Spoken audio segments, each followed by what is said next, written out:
How we doing, folks? Your host Moose here on the Pitt Panthers Football Network as we welcome you to our Season 5, Week 3 Around the NCAA Recap Show. Of course, your Pitt Panthers coming off a probably tighter than anticipated victory over the Marshall Thundering Herd, their second straight non-conference win, but second straight one where they, didn't really go over the top on an opponent. Marshall jumped out ahead with a 7-0 lead. The Panthers fought back and ended up with a comfortable 24-7 victory that was really buoyed by a strong defensive performance. Marshall held under 200 total yards of offense. They didn't touch 100 in either rushing yards or passing yards. Pitt had a nice game offensively, 390 yards of offense, 26 first downs, but they just couldn't seem to punch the ball in for touchdowns, and of course turnovers seemed to plague them yet again. 3 turnovers from quarterback Kenny Pickett, 2 fumbles and an interception. He passed the ball well, otherwise did throw a touchdown pass to Jay Keys, who also ran for a touchdown. Pickett had a rushing touchdown of his own, and Keys had a nice game. Todd Sibley ran the football well, 114 yards on the ground as kind of the lone tailback for the Panthers. Jay Keys, 7 catches. Paul Lease and KJ Welsh each had 5 catches, and Welsh had a nice carry as well. It's one of those games where the Panthers had players play well, but they just didn't put off a particularly convincing victory. Some great performances defensively, though. Darren Toth, 4 sacks, a quartet of sacks. Barry Jenkins had a pair as well. He even forced a fumble, which the Panthers were not able to recover, but he did force the fumble anyway. So a good, solid game from the Panthers. They need to work on takeaways, though. They're not getting the ball back from their opposition, and they're, of course, losing that turnover battle, giving the ball over almost at will. They're also getting beat on the ground fairly regularly. Jaqua Daniels went over 100 yards yet again. No, I shouldn't say yet again for him, but another 100-yard rusher that the Panthers have given up. That's 2 in 2 games on the season, but with the 10 sacks that helped bring the overall Marshall rushing total back down to earth. Interesting statistic there. Benny Washington, who was actually their backup halfback, played on defense the whole game. I think he's also like their nickel or dime corner. I'm not 100% sure, but he had 10 tackles, had a sack, and a pass deflection, and a forced fumble, which they recovered. So an incredible day for him. Pretty impressive to see him play on both sides of the ball, but overall a great win. We got helped out by a couple missed field goals as well, but they were long field goals that you didn't expect their kicker to make. So a big win for Pitt. Some other teams around the ACC didn't fare so well, both Duke and Georgia Tech losing. Virginia, another big game for them, 49 points this time as they beat UConn, who the Panthers beat in their season opener. Huge ACC starter in a cross-divisional battle. Florida State wins 42-35 over Virginia Tech.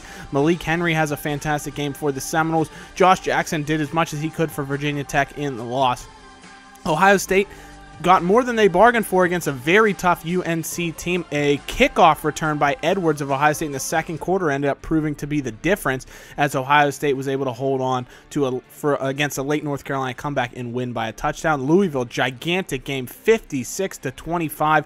Jawan Pass with a big game in that one. TCU, 48-20 over Wake Forest.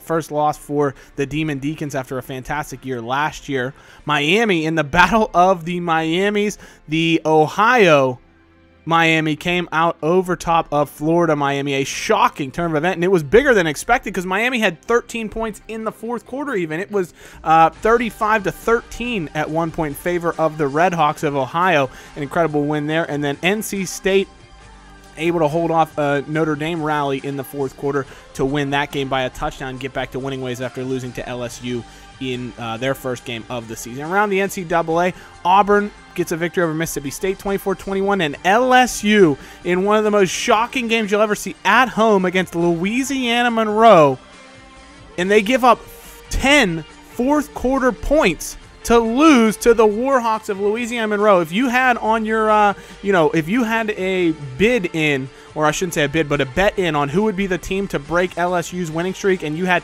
UL Monroe, you are a very, very wealthy person right now. Incredible turn of events there. Another huge game, Washington, 41-7 home blowout over USC. Another huge loss in the SEC as Georgia falls 35-28 against Western Kentucky, and they were down 35-14 at one point. They needed 2 late fourth quarter touchdowns to be able to even make it look more respectable than it was. So Georgia off to an incredibly tough start to the season.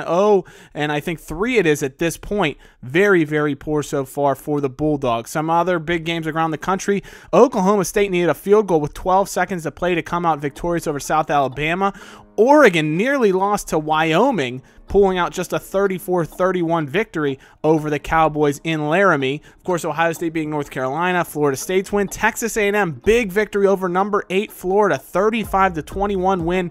And A&M looking very, very good in the early going this season. UCLA to 3-0, another dominant offensive performance as they beat Stanford, and Alabama 40-7 over an FCS school. Tennessee blows out Memphis to go to 3-0. The Volunteers looking very good on the season so far. Of course, Arkansas State beating UNLV. The Red Wolves always seem to put together a very good team. Oklahoma winning and NC State winning on the week. The big performances, Jason Burnett, the redshirt junior outside linebacker for UCF, 3 sacks, forced a fumble, and had 6 tackles for a loss in a victory over Maryland, who the Panthers will face coming up here. And then Washington State senior quarterback Justice Rogers, 328 yards passing, 118 rushing, so almost 450 yards of offense and 7 touchdowns. Incredible game from him. Malik Henry, 5 touchdowns and over 400 yards of offense for Florida State in their victory over Virginia Tech. And Barry Jenkins, the Panthers, for the second consecutive game, they get the ACC Defensive Player of the Week. 5 tackles, 4 for a loss, 2 sacks, and a forced fumble for the Panthers senior outside linebacker out of Washington, D.C. Big game for him as he looks to state his case to potentially be an NFL prospect. In the Heisman race, Dorian Thompson-Robinson making the biggest move for UCLA, jumping up to 3rd in the race. Stephen Davis Jr. with a touchdown stays at 2nd. Malapi's at 1st, but he hasn't done very much at all this season for USC, especially with that big loss they just had. I don't expect him to stay number 1 for that much longer. Jarrett Guarantano, Tennessee's quarterback, had 5 touchdowns and over 300 yards against Memphis to get his name in. And De'Aaron King, the big transfer quarterback we mentioned, going from Houston to Alabama. He's led them off to a fantastic start to open the season.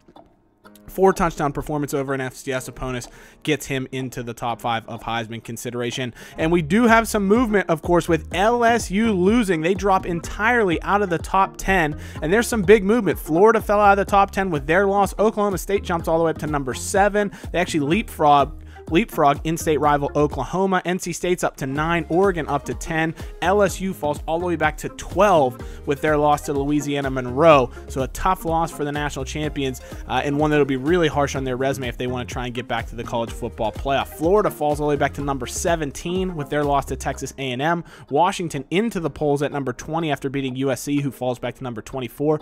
Miami falls back to number 22 with their loss to Miami of Ohio.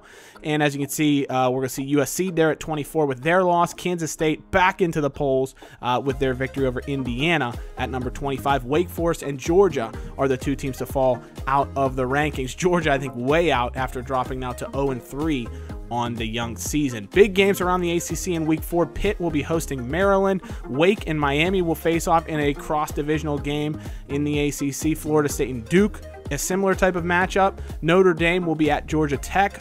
NC State will be hosting Hawaii. Buffalo will be at Louisville. Virginia will be making a trip to the Smurf Turf up in Boise, taking on Boise State. Clemson will be at Virginia Tech. Should be a great game there at Lane Stadium. Syracuse will be at Arkansas State, who's off to another great season. And Boston College will be facing Akron in Ohio this weekend. Around the top 25, some big games. Penn State will be at Purdue at lunchtime on Saturday. Ole Miss will be at Missouri, a battle of undefeated SEC teams. I think Ole Miss is one of the most impressive teams in the early going so far this season. I think a team that could do very, very well, but we'll see if they can get a victory in Missouri against the Tigers. LSU will look to rebound against a very good South Carolina team, of course, led by Rico Dowdell.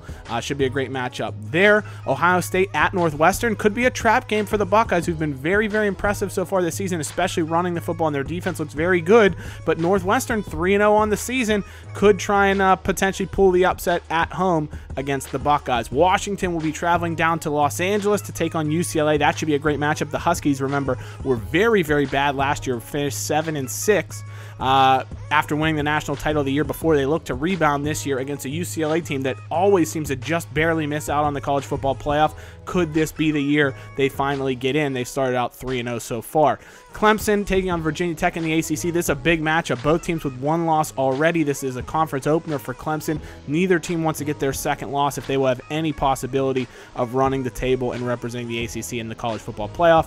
Florida, Tennessee, huge rivalry matchup here between the Gators and the Volunteers, one that reminds you of of late 90s football when those teams were some of the two best in the land. They're trying to get back to that. Florida coming off a loss while Tennessee's 3-0 so far this season. UCF off of a great season where they won the American last year. They got a new coach at the helm, and they're taking on number 2 Texas, trying to knock off the Longhorns in what should be a spirited battle. And finally, UAB trying to do what they can do, see if they can remain undefeated and replicate their success last year as they're at Kansas State. And then, of course, your Pitt Panthers hosting Maryland, a team that's underachieved so much in the last couple of years. I think in the last 4 years combined, they have 9 victories.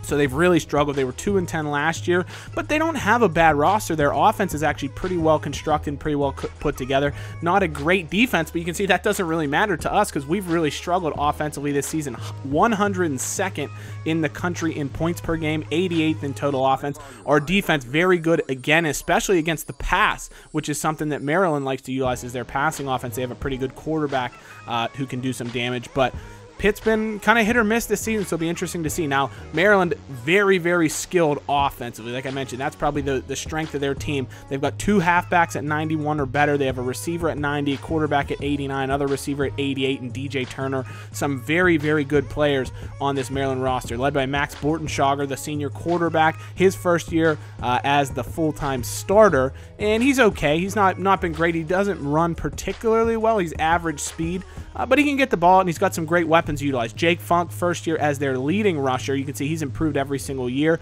but the real big play guy is Lorenzo Harrison. He's got the breakaway speed, so it'll be interesting to see how Maryland uses him this year as kind of a jump in back to get plenty of carries and keep the defense off guard. 2 very good receivers in Perez and Turner who can really fly, 97 and 98 speed respectively. Is going to make them dangerous. Brandon Perez, you can see he's done very well for them year after year, and DJ Turner consistently 12 to 13 catches every single season. I think this could be a year that he breaks out. Not particularly explosive on the tight ends. Chris Brittain isn't great, but they probably won't utilize him too much. Now, they don't have a great line. That's probably the one issue for Maryland offensively, is they have all these fantastic skill players, but their line is all 70 rated players. So if we can get pressure on the quarterback, blow them up in the backfield, I think that bodes well for us on the defensive side of the football. Now, they're, again, not spectacular on the defense. They're pretty average in that they're like high 70s, low 80s across the board. Defensive tackles are okay. They do have Anion Brooks at 84 overall as their outside linebacker, is a good, solid player.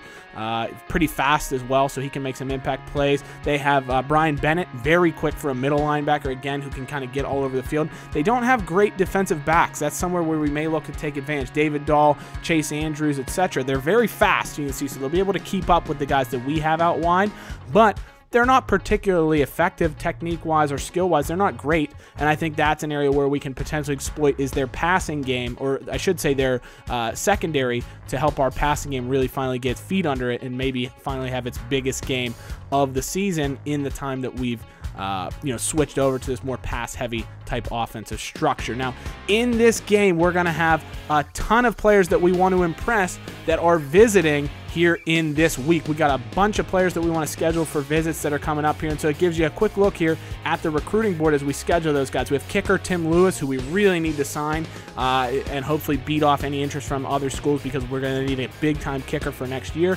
We've got some linebackers, Jesse Coley, the quarterback, so well. The middle linebacker, and Chaz Woods, the JUCO outside linebacker, will be visiting this week. We think they're guys that we could really convince to come in if we have a nice defensive showing. Pat Mayo, the defensive tackle, he's got plenty of other visits lined up already later in the season, so we decide, you know what, bring him in with some of the other guys he could be playing with. Hopefully that influences him, and their ideas will help him to want to convince, to come to Pittsburgh and play for the Panthers.